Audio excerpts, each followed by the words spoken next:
हरे कृष्ण। ओम अज्ञानतिमिरान्धस्य ज्ञानाञ्जनशलाकया चक्षुरुन्मीलितं तस्मै श्रीगुरवे नमः।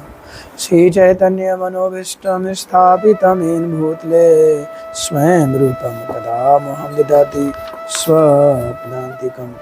वन्देऽहं श्रीगुरो श्रीयुतपत्कमलं श्रीगुरून् वैष्णवांश्च श्रीरूपं साग्रजातं सहगणरघुनाथं पितं तं सजीवं सावधूतं सावधूतं परिजन सहितं कृष्ण चैतन्य देवं श्री राधा कृष्ण पादान् सहगणललिता विशाखान्वितांश्च।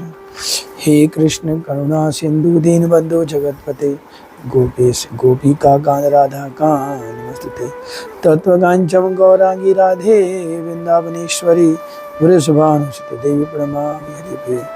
वाञ्छाकल्पतरुभ्यश्च कृपा सिन्धुभ्यः एव च पतितानां पावनेभ्यो वैष्णवेभ्यो नमो नमः। श्री कृष्ण चैतन्य प्रभु नित्यानंद श्री अद्वैत गदाधर शिवासादि गौरभक्तवृंद वृंदाय तुलसी देव्याय प्रियाय केशवश्च विष्णु भक्ति देवी सत्यवते नमो नमः। हरे कृष्ण कृष्ण कृष्ण हरे हरे हरे राम राम राम हरे हरे। हरे कृष्ण। जैसा कि हम लोग कई बार इस बारे में चर्चा कर चुके हैं, इस बारे में हमने कई बार आप लोगों से बात भी किया कि एकादशी व्रत हमारे जीवन के लिए बहुत ज़रूरी है। देखिए, मनुष्य शरीर बहुत मुश्किल से मिलता है। 84 लाख योनियों को जब हम क्रॉस कर लेते हैं तब जाके मनुष्य शरीर मिलता है। लेकिन माया का इतना प्रभाव होता है कि हम इस संसारिक रूप से फंसे रहते हैं। अच्छा लगता है, ऐसा लगता है खूब धन होना चाहिए, बढ़िया मकान होना चाहिए, बढ़िया गाड़ी होनी चाहिए, सारी सुविधाएं होनी चाहिए, अच्छा खाना, अच्छा पीना, सब लोग हमारी इज्जत करें, हमारी शोहरत हो, हमारा लोगों नाम हो सब जगह। इसी में दुनिया पड़ी है और मनुष्य धीरे धीरे समय के हिसाब से बुढ़ापे की तरफ जाता है और शरीर छोड़ देता है, चला जाता है। वापस शरीर मिलेगा नहीं मिलेगा, कृष्ण भक्ति नसीब होगी कि नहीं होगी। क्योंकि श्रीमद् भागवत गीता में हमने पढ़ा है, साफ साफ ठाकुर जी कहते हैं, कई जन्म में जिसके पुण्य उदय होते हैं तो वो मेरी शरणागत होता है और उनमें से हजारों में से कोई एक व्यक्ति मेरी भक्ति करता है। और हम लोग पद्म पुराण भी यही कहता है कि व्यक्ति, पद्म पुराण के अनुसार, हमारे अपने शब्द नहीं है, पद्म पुराण ये कहता है कि जब व्यक्ति बहुत अच्छा, मतलब उसके पुण्य उदय होते हैं तो उसको उस भगवान श्री गणेश जी की भक्ति मिलती है। गणेश जी की भक्ति कई जन्मों तक चलती है। इसके बाद गणेश जी के प्रति जब उसकी श्रद्धा भाव बढ़ जाते हैं, निष्काम भक्ति शुरू करता है, तो गणेश जी ये भक्ति अपनी माता पार्वती को ट्रांसफ़र कर देते हैं। पार्वती ने देवी शक्ति, दुर्गा शक्ति जिसे बोलते हैं, और दुर्गा जी की भक्ति करते करते हुए कई जन्म बीत जाते हैं और एक समय हमारी स्थिति ऐसी आती है कि हम कुछ नहीं मांगते, निष्काम भाव। तो जब लगता है कि कुछ नहीं मांग रहे हैं तो माता दुर्गा, देवी माता जो है, शिव जी भोलेनाथ के पास इसको हमें ट्रांसफ़र कर देती हैं, हमारी और प्रगति होती है। और जब भोलेनाथ के पास जाते हैं तो उसके लिए भी कई जन्म बीतते हैं हमारे। हो सकता है भगवान की कृपा हो जाए, इसी जन्म में हो जाए, तो फिर भोलेनाथ की भक्ति शुरू करते हैं। भोलेनाथ की भक्ति करते करते करते एक समय ऐसा वहाँ भी आता है जब हम निष्काम भाव हो जाते हैं, कुछ नहीं चाहिए। तो भोलेनाथ यदि प्रसन्न हो जाते हैं तब हमें ठाकुर जी ने विष्णु भक्ति, कृष्ण भक्ति, नारायण भक्ति, हरि भक्ति प्राप्त होती है। मतलब ये सोचिए कि हम कृष्ण भक्त, अगर हम में से जो लोग कृष्ण भक्ति है या कृष्ण भक्ति कर रहे हैं, समझिए हमने कितने जन्म हमने गवाए हैं कृष्ण भक्ति तक पहुंचने के लिए। और जो अभी कृष्ण भक्ति तक नहीं आए हैं उनको, और अगर वो हो सकता है भगवान की कृपा हो जाए इस हमारी कथा के द्वारा, या आपको ऐसी प्रेरणा मिले, भगवान की कृपा हो जाए, आप कृष्ण भक्ति में डायरेक्ट आ जाए। इसका ये मतलब है कि आपके सारी भक्तियाँ आपकी हो चुकी हैं। बिना सारी भक्ति हुए, बिना भोलेनाथ जी का आशीर्वाद हुए आप कृष्ण भक्ति तक नहीं पहुंच सकते हैं। हमें भोलेनाथ शिव जी महाराज से ही प्रार्थना करनी पड़ती है कि हमें कृष्ण भक्ति मिले। और जब कृष्ण भक्ति हमें मिल जाती है तो हमारा जीवन अंतिम होता है और हम इस जन्म के बाद जन्म मृत्यु जरा व्याधि 84 लाख जो योनियाँ हैं इससे मुक्त होकर के भगवान की वैकुंठ धाम गोलोक धाम को जाते हैं, जहाँ से हमें कभी वापस नहीं आना पड़ता और भगवान के धाम में ही रहते हैं। तो ये आप क्या चाहते हो, क्या चाहते हो, मतलब कि 84 लाख में दोबारा जाना, जन्म मृत्यु जरा व्याधि में ही गुजरते रहना। देखो आप सबकी इच्छा है तो कृष्ण से जुड़िए, कृष्ण भक्ति करिए, क्योंकि जीवन का उद्देश्य हमारा कृष्ण भक्ति है। बाकी मन तो हमारा मलिन है, दुनिया की बातें यहाँ वहाँ सोचता रहता है। मन की बात मानेंगे तो कभी सफल, मन तो पता नहीं क्या क्या सोचता है, ऐसा कर दो वैसा कर दो। हम सब जानते हैं, मैं ज़्यादा नहीं बोलूँगा, सबको मालूम। मन तो कहता है ये कर दो वो कर दो, तो क्या मन की सारी बात मान लें? मन की सारी बात मानेंगे तो फिर हमारा जीवन जो है और भी खराब हो जाएगा। इसलिए मन तो मलिन है, मन की बातों को इग्नोर करिए, वो सोचिए, भगवान से प्रार्थना करिए, प्रभु वही मेले अच्छा हो जो मेले ठीक हो। अगर आपको हाँ कृष्ण भक्ति मिल जाती है तो बहुत नंबर 1 बात है। तो कृष्ण भक्ति जब हम करते हैं तो एकादशी व्रत बहुत ज़रूरी होता है। और वैसे भी मैं बता दूँ, मनुष्य मात्र के लिए कृष्ण एकादशी व्रत, जैसा कि मैंने पहले बताया कि बहुत ज़रूरी है, क्योंकि एकादशी व्रत जो हम करते हैं इससे, जैसे और खूब सारे व्रत होते हैं उसको आप नहीं करेंगे चल जाएगा, सोम मंगल बुध बृहस्पति जितने व्रत हैं इसको नहीं करेंगे पाप नहीं लगेगा। एकादशी व्रत ना करने पर बहुत बड़ा पाप लगता है। आप कहोगे ऐसा क्यों? ऐसा इसलिए कि एकादशी के दिन जो अन्न होता है, जो अन्न खाते हैं, दाल चावल रोटी सब्जी जो भी अन्न खाते हैं, इस दिन अन्न के दिन पाप का वास होता है। अब आप कहोगे ये सब हम नहीं मानते हैं, तो फालतू की बात है, ये किसने देखा पाप निवास करता है नहीं करता है। अब देखो भाई, ये सीधी सी बात है, ये तो विश्वास मानना ही पड़ेगा कि हमारे जो शास्त्र हैं, हाँ हमारे जो धर्म की किताबें उसमें साफ इसका वर्णन है कि पाप पुरुष भगवान से याचना करता है कि भैया अगर सब लोग पुण्य कर देंगे, सब एकादशी व्रत कर लेंगे तो सब आपके घर चले जाएंगे, तो यहाँ तो कोई पाप करेगा नहीं। और जो आपने मुझे बनाया है पाप पुरुष, कि देखो सभी व्यक्ति होते हैं, पाप पुरुष भी एक व्यक्ति है, तो मैं तो मर जाऊँगा तो कोई पाप ही नहीं करेगा। तो भगवान ने कहा ठीक है पाप पुरुष, मैं तुम्हें वरदान देता हूँ, आज के दिन एकादशी के दिन अगर कोई व्यक्ति अन्न खा लेता है तो, क्योंकि आपका आज मतलब पाप पुरुष से भगवान कहते हैं कि अब जो है आपके आज के दिन आप अन्न में वास करोगे, मतलब अन्न में रहोगे आप एकादशी के दिन। और अगर एकादशी के दिन कोई अन्न खा ले तो सीधी सी बात है उसे पाप लगेगा। तो जो पाप उसने नहीं करे वो पाप के बजाय वो पाप उसे भोगना पड़ेगा, नरक में जाना पड़ेगा। इसलिए मैं आपको कई बार कह चुका हूँ कि एकादशी के दिन व्रत करना बहुत ज़रूरी है। आप कम से कम अन्न तो मत खाइए। अगर आपको लगता है कि मैं व्रत नहीं कर पाऊंगा, बिना खाए नहीं रह सकता हूँ, तो 2 बार खा लो भाई, 3 बार खा लो, 4 बार खा लो, लेकिन फलाहार करो। फल है, फ्रूट्स है, हाँ, और तुम्हारे क्या कहते हैं कूटू का गाढ़ा, कूटू का आटा होता है, सिंगाड़े का आटा होता है, ठीक, जो मैं बोल रहा हूँ इसके अलावा नहीं। बहुत से लोग साबूदाना खाते नहीं। व्रत की चीज़ों के लिए आपको मैं इसके लिंक में भेजूंगा, उसको आप देखिएगा कि व्रत में कौन कौन सी चीज़ें हमें खानी चाहिए, कौन कौन सी चीज़ें हमें खानी नहीं। मैं कमेंट बॉक्स में लिंक में डालूंगा, उसको देखिएगा ज़रूर, ठीक। फिर मैं छोटा बता देता हूँ, कूटू का आटा, सिंगाड़े का आटा, आलू, फल, दूध, मक्खन, घी, दूध से बनी हुई सारी चीज़ें, लेकिन दूध से बनी हुई चीज़ का ध्यान रखें, बाज़ार में से दूध की चीज़ें बनी हुई ना लाएं, क्योंकि उस पर हो सकता है किस व्यक्ति ने कैसे बनाया हो।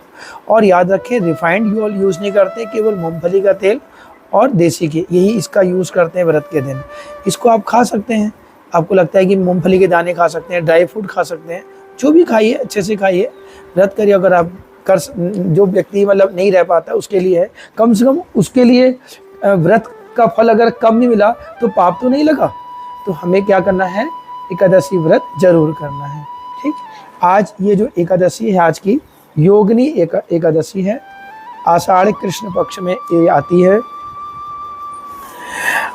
आषाढ़ कृष्ण पक्ष जो हमारी है ये कृष्ण पक्षी एकादशी है। अच्छा, एकादशी सभी करनी चाहिए, कृष्ण पक्ष हो शुक्ल पक्ष हो, साल की 24 एकादशी हमें हर हाल में करनी चाहिए, इसको छोड़ना नहीं चाहिए। तो उत्तराखंड पद्म पुराण में इसका वर्णन आया है, ना सेव छा ना सोर सो ना साक्त गण सेवक यो भुक्ते वासरे विश्वज्ञ पार्श्वधिको ही सह। अर्थात शिव भक्त हो, दुर्गा जी का भक्त, मतलब आप ये नहीं कि मैं कह रहा हूँ कि आप कृष्ण भक्ति हो तभी एकादशी करनी हो। मैं इसलिए आपको ये श्लोक है उत्तराखंड पद्म पुराण का है, इसे बता रहा हूँ कि आप कोई भी भक्त, आप दुर्गा जी के भक्त हो, शिव जी के भक्त हो, कि सूर्य भगवान के भक्त हो, कि हनुमान जी के भक्त हो, लेकिन एकादशी जरूर करें। तो ये उत्तराखंड पद्म पुराण कहता है, इसका अर्थ मीनिंग बता रहा हूँ, कोई शिव जी का भक्त हो, दुर्गा जी का भक्त हो, सूर्य का भक्त हो, गणपति गणेश भगवान का भक्त हो, किसी भी देवी देवता का भक्त हो क्यों ना हो, एकादशी के दिन भोजन करना वर्जित है। और जो व्यक्ति भोजन करता है वो पशु से भी बेकार है। ठीक। अच्छा, आगे इसकी कथा चलते हैं। ब्रह्म वैवर्त पुराण में महाराज युधिष्ठिर द्वारा आषाढ़ मास की कृष्ण पक्षी योगिनी एकादशी का महत्व पूछने पर भगवान श्री कृष्ण ने कहा, मतलब ये जो योगिनी एकादशी जो आज है, इसका महत्व क्या, मतलब कथा क्या है इसकी, कथा जरूर सुना करें। जब भी आप व्रत करें, जो चीज़ की एकादशी हो उसी एकादशी कथा आप जरूर सुने। समस्त भगवान ठाकुर जी कहते हैं, कृष्ण भगवान कहते हैं युधिष्ठिर से, समस्त पापों का नाश करने वाली, महापाप विनाशनी, संसार बंधन से मुक्त देने वाली एकादशी आषाढ़ महीने की कृष्ण पक्ष में आती है। हे राजन, यह सनातनी एकादशी तिथि महापाप विनाशनी, संसार बंधन से मुक्त देने वाली है। पुराणों में इसका वर्णन आया है कि अलकापुरी का अधिपति यक्षराज कुबेर नाम का एक राजा शिव जी का बहुत बड़ा भक्त था। वह नित्य ही भगवान शिव की पूजा करता था। उसका हेम नाम का यक्ष जाति का एक माली था। उसकी पत्नी बहुत खूबसूरत थी, मतलब जो माली था उसकी पत्नी बहुत सुंदर थी। उसका नाम विशालाक्षी था। वह यक्ष अपनी सुंदर पत्नी पर आसक्त था, मतलब वह यक्ष नित्य ही शिव पूजन के लिए निमित्त मानसरोवर से फूल ला करके कुबेर को देता था। मतलब उसकी ड्यूटी थी, जो कुबेर राजा हैं, वो जो माली था कुबेर के लिए फूल ला के देता। एक दिन मानसरोवर से फूल तो लाया, किंतु कुबेर को देने नहीं आ जा सका। मतलब एक दिन उसने फूल तो सब तोड़े, लेकिन कुबेर को देने नहीं गया। अपनी पत्नी के मुंह में फंसकर घर पे ही रह गया, मतलब राजा के दरबार पे नहीं गया, मतलब कुबेर जी के पास नहीं गया। उधर यक्षराज कुबेर को माली की बाट देखते, मतलब माली की इंतजार करते करते दोपहर के 2 बज गए। परिणाम स्वरूप भगवान शिव की पूजा नहीं हो सकी, क्योंकि वो जो कुबेर राजा थे वो डेली भोलेनाथ की पूजा करते थे। लेकिन यहाँ पर क्या हुआ कि वो माली आया ही नहीं। दूत ने वापस आकर कुबेर को खबर दी, तो महाराज वो तो अभी तक पत्नी के साथ रमण कर रहा है, मतलब पत्नी के साथ। यह सुनकर कुबेर को क्रोध आया। उसने आँख बबूला होकर के, मतलब क्रोध में आकर के अपने सैनिकों को हेममाली को पकड़ कर लाने के आदेश दिया।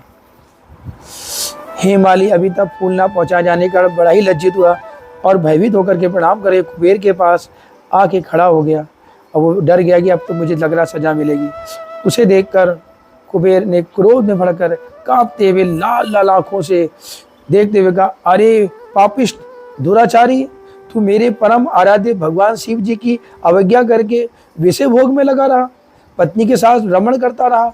इसलिए मैं तुझे श्राप देता हूँ कि तुझे सफ़ेद कुष्ठ रोग हो जाए, मतलब तुझे कोढ़ हो जाए, और तेरी प्रियतमा पत्नी से तेरा सदा सदा के लिए विछोह हो जाए, मतलब उससे तेरा बिछड़ जाए। अरे नीच, तू इस स्थान से नीचे गिर कर अधोपति को प्राप्त हो।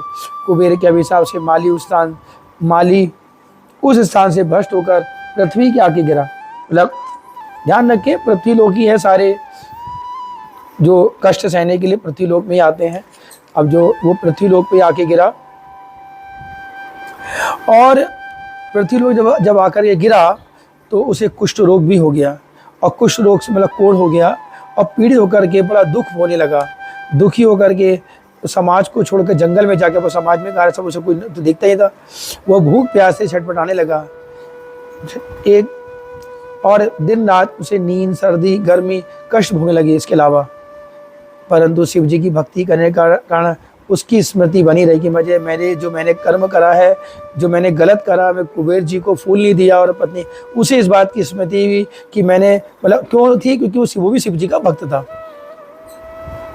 उस समय पापों का फल भोगते हुए अपने पूर्व कर्मों को भूला नहीं था, मतलब जो पाप को भोग रहा था, पुरानी सारी बातों को वो नहीं भूला। बड़ा दुखी होकर के वनों में घूमते हुए संयोग से हिमालय पर्वत पर जा रहे, वहाँ महातपस्वी मुनिश्रेष्ठ 7 कल्प की उम्र वाले मार्कंडेय ऋषि का दर्शन किया। अब उसको वहाँ पर, जो बहुत मार्कंडेय ऋषि हैं, हमारे बहुत बड़े ऋषियों में आते हैं, दर्शन किया। उसने दुर्गति में पड़ा होने के कारण दूर से ऋषि को प्रणाम किया। दूर से दुख होने पर परम दयालु मुनि ने उसे कोढ़ी को अपने पास बुला लिया। पूछा, आपके इस भयंकर रोग का क्या कारण है? तुमने ऐसा कौन सा निंदनीय कार्य किया जिस कारण तुम्हें इस बुरी बीमारी ने पकड़ा। सुनकर हेमाली रोने लगा और उसने कहा, हे मुनिवर, हे दयालु, मैं यक्षराज कुबेर का मालिक हूँ। मेरा नाम हेमाली है। मैं नित्य नियम से मानसरोवर से पुष्प चयन करके प्रभु कुबेर को देता था और उन फूलों से भगवान शिव की वो पूजा करते थे। एक दिन मैं कामासक्त होकर के अपनी पत्नी के साथ भोग विलास में डूबा रह गया और फूल देने में देर हो गई। फूल समय पे ना मिलने के कारण कुबेर जी ने क्रोध में आकर के उन्होंने मुझे श्राप दे दिया, जिसके परिणाम स्वरूप भयंकर मुझे कुष्ठ रोग हो गया है और अपनी पत्नी से भी मैं बिछड़ गया हूँ। ना जाने मेरा कौन सा पुण्य कर्म उदय होगा जिस कारण इस भाग्यहीन अधम जन को अकस्मात आप जैसे महापुरुष के दर्शन के कारण सौभाग्य प्राप्त हो जाए। मैंने सुना है कि साधु जनों का हृदय सदा दूसरों के दुख से दुख और दूसरों के हित परोकार, दूसरों के लिए से दुख मतलब दूसरों के दुख से दुखी हो जाते हैं और दूसरों के हित परोकार में ही रहते हैं। हे मुनिवर, आपने अपने मंगल की प्राप्ति की आशा लेकर मैं आपकी शरण में आया हूँ, मुझ पर कृपा करें। मुनि में दया आई और कहा, आप तब मार्कंडेय ऋषि जी ने जो उन पर दया आ गई और उस पर कृपा करते हुए कहने, अरे माली, मैं तुम्हें परम कल्याणकारी व्रत बताता हूँ। तुम आषाढ़ महीने की कृष्ण पक्ष एकादशी का व्रत करो। उस व्रत के पुण्य के प्रभाव से तुम अवश्य कुष्ठ रोग से मुक्त हो जाओगे। महामुनि मार्कंडेय जी की बात को सुनकर के हे माली, अभिलाषा पूर्ण होने पर, आशा का मार्ग मिलने पर प्रसन्न होता और मुनिवर को दंडवत प्रणाम करके उनके उपदेशानुसार बड़ी श्रद्धा से आषाढ़ कृष्ण योगिनी एकादशी का व्रत का पालन किया। व्रत के प्रभाव से उसको फिर वही दिव्य रूप मिल गया जैसा उसको पहला था। फिर उसने अपने घर अलकापुरी आकर के 88,000 ब्राह्मणों को भोजन कराने का जो फल प्राप्त होता है, वही फल इस एकादशी के व्रत करने का फल मिला। तो इस प्रकार हेममाली वापस कुबेर के पास गए और कुबेर पे जाकर के उन्हें जो दुख मिला था, जो कष्ट, जो श्राप मिला था, वापस अब दूर हो गया। उनका शरीर दिव्य हो गया, सुंदर हो गया और वो जाकर के पुनः अपनी सेवा में निवृत्त हो गए। फिर वो अपनी सेवा में रहते थे, फिर अपनी सेवा के लिए गलत नहीं करते थे। भगवान भोलेनाथ के लिए फूल लाना और क्या नाम कुबेर जी को देना, ये उनकी ड्यूटी का पालन करते थे। इस तरह इस कथा को जो सुनाए उसे एकादशी व्रत का फल जरूर मिलता है। तो आप लोग एकादशी व्रत जरूर कीजिएगा। जो आने वाली हमारी एकादशी है, कौन सी? योगिनी एकादशी। योगिनी एकादशी को आप जरूर व्रत करें। हरे कृष्णा कृष्णा कृष्णा हरे हरे, हरे राम राम राम हरे हरे। श्री राधे।